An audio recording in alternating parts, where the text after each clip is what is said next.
Maa syntyi 4,5 miljardia vuotta sitten. Se oli silloin kuuma ja sulapallo. Maa joutui todellisen pommituksen kohteeksi.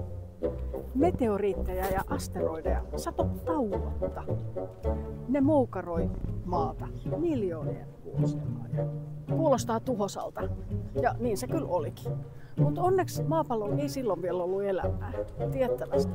Maa meni aika lailla tuusan nuuskaksi, mutta ne meteoriitit lannoitti maapalloa.